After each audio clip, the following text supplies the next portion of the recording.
and first of all, Merry Christmas. If you're watching this on December 25th, there's a good chance you're either hiding in a quiet corner for a few minutes of peace, scrolling while everyone else is napping, or just soaking in the stillness of today. And I just want you to know this video is here for you.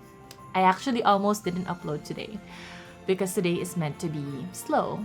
But then I thought, maybe this is exactly the kind of day this video belongs to. This video is not about camera settings or iPhone features, although we'll get back to those later. It's not about lenses, it's not about taking the perfect photo. It's about how I take photos without interrupting the moment I am living. So, if you've ever felt like your phone pulls you out of the moment, you're torn between documenting and being present, or you look back at photos and think, I was there, but I don't remember feeling it. The good news is, you're not doing anything wrong.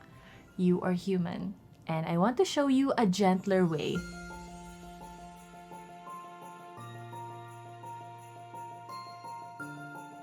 Hi, I'm Rose. I'm a mom, a creative entrepreneur, and an iPhone photography teacher. I've spent years teaching people how to take better photos. But somewhere along the way, I realized the real work wasn't technical. It was actually emotional. It was learning how to stay inside the moment while still honoring it. I call this approach being a quiet photographer.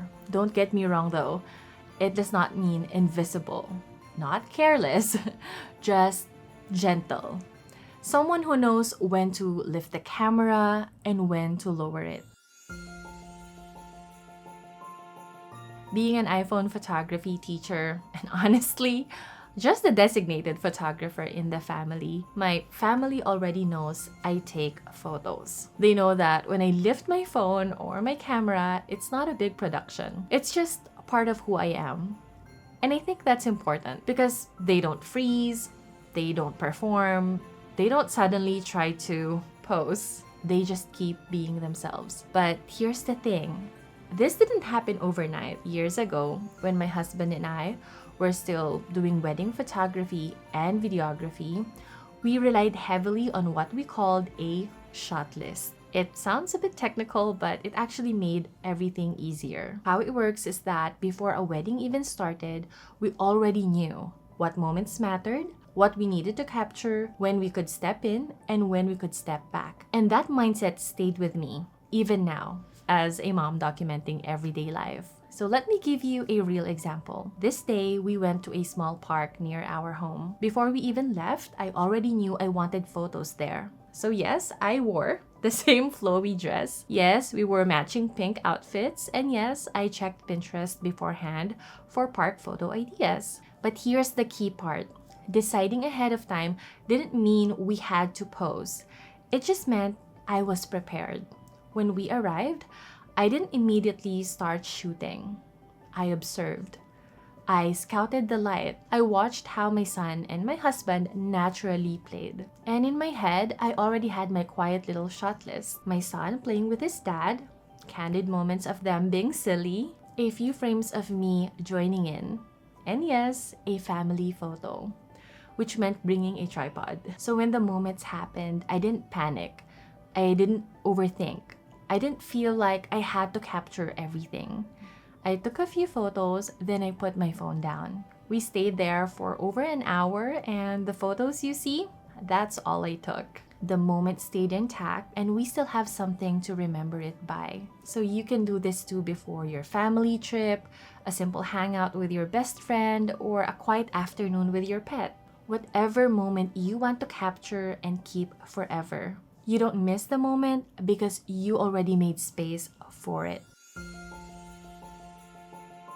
As a mom/photographer, I used to overshoot everything. Even in our wedding photography days, I thought that taking more photos meant being safe, that it means more options, more chances to get the perfect one. But I learned the hard way that this mindset is actually one of the fastest paths to burnout. Because when I'd come home with thousands of photos, what happened next wasn't relief.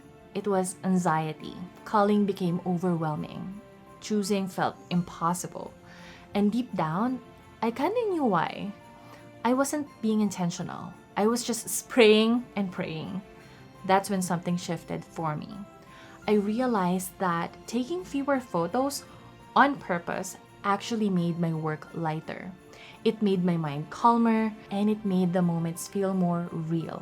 This ties perfectly with what I shared earlier about deciding before the moment happens. You already know what you're looking for, and you don't need 1,000 photos to find it. Let me go back to that park day with my husband and my son.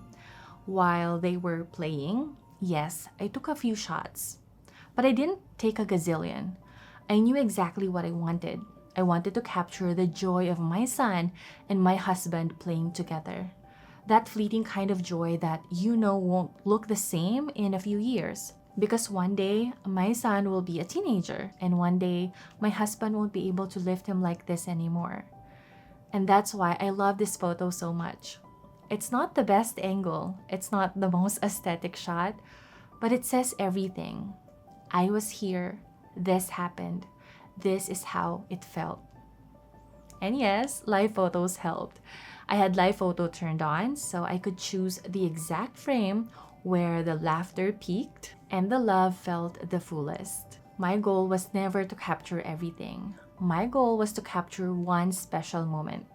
And when I got it, I stopped. I put my phone down, I joined the laughter, I stayed in the moment. So if you're like the old version of me, the one who takes hundreds of photos from one scene, this is your gentle reminder. Pause and ask yourself, what do I really want to remember here? Is it the joy, the chaos, the tenderness? Imagine how that feeling would look in one photo. Yes, you can take a few shots. Yes, you can use live photo. But there's always one frame that holds the truth of the moment. And once you have that, you're allowed to stop. You're allowed to be present. You're allowed to live it. And speaking of capturing how something feels, that's exactly what I want to talk about next. At some point, I stopped asking myself, what should I photograph? And I started asking a different question. What does this moment feel like? Because most of our lives aren't made up of big events. They're made of quiet moments, family dinners, laughter that just happens, inside jokes, messy hair, that warm feeling when everyone's together and no one's in a rush. And when you're in those moments, whether it's Christmas dinner, opening gifts, or just sitting around after a meal, you can feel something, even if you don't have the exact word for it yet. So instead of chasing shots or stressing about what to photograph, I now respond to the feeling. I ask myself, is this warm? Is it playful? Is it chaotic? Is it tender? Let me show you what I mean. I'll go back to that day at the park. If you look at these photos, you wouldn't even know it was anything special. No big event, just a normal afternoon. But that's not what I was capturing. I was capturing playfulness. The way we spend time with our son. The way we choose silliness over stiffness. Joy over perfection. And that choice is very intentional for us because I didn't grow up with a carefree childhood. And somewhere along the way, I had to heal my inner child while parenting my own. So my husband and I made a promise. We would raise our son in a home full of laughter, play, mistakes, and joy. That's why you'll see photos like this. Piggyback rides, nose-to-nose giggles, laughing until nothing else matters. And when I look back at these photos years from now, I don't want to remember the park. I want to remember how happy this season of life felt. So the next time you reach for your phone or your camera, pause for just 1 second. Don't ask, what should I photograph? Ask instead, what do I want to feel again when I look back at this? That question will guide your eye. It will calm your mind and it will help you capture moments that actually matter. This last one might be the most important one for me. I call it the camera goes down first.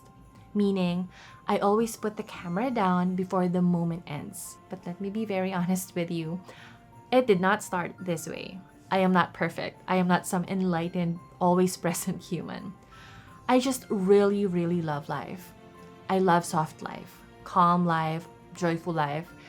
And maybe this is connected to the fact that I didn't grow up with a carefree childhood. So in my 20s, I made a quiet decision. It wasn't too late for me. That's actually why I fell in love with photography in the first place. Because I wanted to romanticize my life. I wanted to notice it. But in the beginning, I made a lot of mistakes. I overshot, I overdocumented, I stayed behind the camera for too long. And I am sharing this with you now so you don't have to repeat those same mistakes. So think of these videos as your shortcuts. This channel isn't here to turn you into the best photographer in the room or someone chasing aesthetic photos for Instagram. It's here to help you turn that $1,000 phone or camera into a priceless tool for presence, memory, and meaning. And yes, every now and then, someone will look at your photos and say, wait, you took this? That's just a bonus. The real goal is this: photos you'll be grateful for years from now. So let's go back to putting the camera down before the moment ends. So put it down before the laughter fades, before the hug loosens, before the silence breaks. Because presence leaves a deeper memory than any photo ever could. I know it sounds ironic. I'm teaching you photography and telling you to put the camera away. But the two can exist together. It's not about choosing just one. It's about learning the rhythm. Take the photo, then come back to the moment. And here's something personal. I don't even post my personal photos right away. I am a very late uploader in real life. Not because I don't love sharing, more like I want to live the moment first before sharing it with the internet. That's my boundary. Yours can look different. What matters is this: the photo serves the moment, not the other way around. Now here's a gentle reminder. Most people think they're missing moments because they don't take enough photos. But usually it's the opposite. They were trying to capture everything. You don't need more photos. You need fewer photos taken with intention. That alone will save you storage, energy, and a lot of mental noise. Before I let you go, I want to leave you with something simple. Something you can try today. The next time something beautiful happens, take one photo. One. Just one. Then put your phone down and say, that's it. Because one day, you won't remember which phone you used, which lens you chose, or which setting you were on. But you will remember how warm the room felt, how safe the moment was, and how loved you felt. Contrary to what the internet keeps telling us, photography isn't about proof. It's about preservation, preserving feeling. And if this way of seeing resonates with you, if you want to use your iPhone or smartphone camera not as a source of pressure, but as a tool for presence, I created my iPhone photography masterclass on Skillshare for exactly that. It's not about becoming the best photographer. It's about becoming more present in your own life. You can start with a 1-month free trial. The link is in the description. And when you join Skillshare, you don't just get my class or classes. You get access to thousands of classes from creators all over the world. There are mindfulness classes there that I personally love. Ones that help me slow down, breathe deeper, and stay grounded in seasons like this. But if you want to stay here and keep going with me, the next video I'd love you to watch is 5 beginner iPhone photo mistakes ruining your shots and how to fix them fast. It pairs perfectly with this one and helps you release even more pressure. Thank you for spending a few gentle minutes with me today, especially on Christmas. Wherever you are, I hope you feel slow, safe, and seen. And remember, your life is already meaningful. You don't have to capture it perfectly, you just have to be there. Merry Christmas, and I'll see you in the next one.